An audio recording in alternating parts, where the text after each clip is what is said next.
94 su Walfu Sénégal dellu si di leen siyaare mboolem képp ko xam yaa ngi topp suñu site bi di 94 su Walfu Sénégal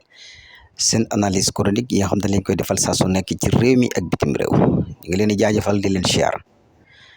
ba tey rek li jëm ci ñaari dee yi nga xam ne dafa siiw lool nga xam ne ba léegi ba fii may waxee yow nii rek kenn ku ci nekk yaa ngi ciy wax kenn ku ci nekk rek yaa ngi ci indi ay information voilà mbir mi nag ba léegi nii jeexagul ndax yeneen information yoo xam ne génn na nit ñi di ci wax mooy ñu baree ci laale lañ wax voilà loolu yëpp rek c'est parce que mooy réseaux sociaux yi moom dëgg la nii ñu koy wane ci àdduna bi partout dans le monde ñu di ko gis dina tax bu ëllëgee sax xëy na balaa keneen a jóg dem di rey dina xam ne ko ci fekk bu baax a baax a baax te léegi nag danañ dem ba toll foo xam ne ni pour nga def ko sax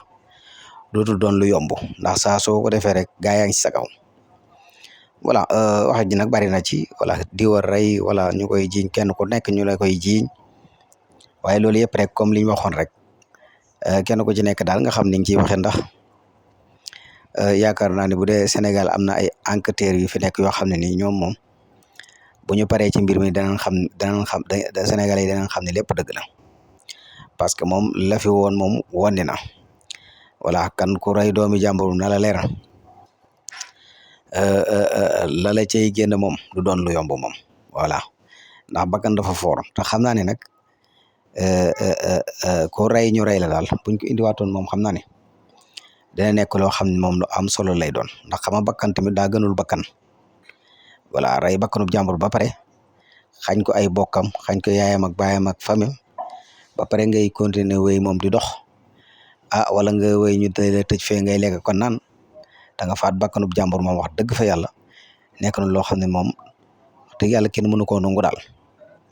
voilà moo tax ku rey ñu rey la daal nekk na li nga xam ne ni te loolu la yàlla suñu borom wax voilà kon loolu moom faaw mu am bu ko defee rey gii dina fi jóg ndax dangay xool ni maanaam bakkan ak dundu wala sa bànneex yooyu dafa neex mu leer na yow boo jógee dem di rey boo reyee buñ la jàppee rey la yaakaar naa ne kenn dootul rey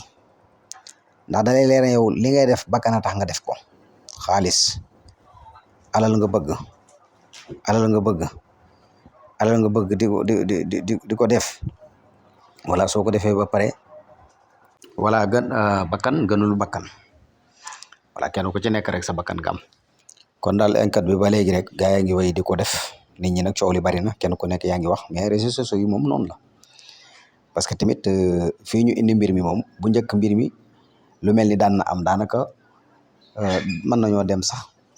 voilà ñu jàpp ko def wala duñ ko jàpp après kooku daal di ñàkk voilà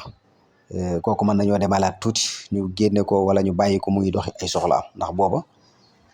wàllum information tolloogul fii moyen de communication tolloogul fii plateforme yi TikTok Instagram wala YouTube foo dem rek yaa ngi gis ni tey deew ko Abdoul Aziz Dabala gi ak jarbaatam bi siiw na lool kenn ko ci nekk yaa ngi ciy wax mu nekk loo xam ne nii voilà mu nekk loo xam ne nii kon Sénégalais yëpp kenn ku ci nekk daal yaa ngi ciy indi sa xalaat yaa ngi ciy indi say information nga xam ne tey am na ñu fi nekk ñoo xam ne nii looloo tax ñuy liggéey ñu teg leen fi yaakaar naa ne liñ ci war a def lépp dañ ko def te xam naa ne ay professionnel lan te xam naa ni lu ci nit xamul woon rek buñ ci noppee da nga ko xam voilà parce que ku ci taqe rek ak ku ci laale ndax 7 personnes wala ay jigéen bokk nañ ci wala paasu màggal xaalis bi bin ko jëlee dem nañ fële wala caméra surveillée bi yooyu yëpp rek voilà kenn ku ci nekk yaa ngi ciy wax mais li nga xam ne daal moo am ba am mooy mbir mi moom dina leer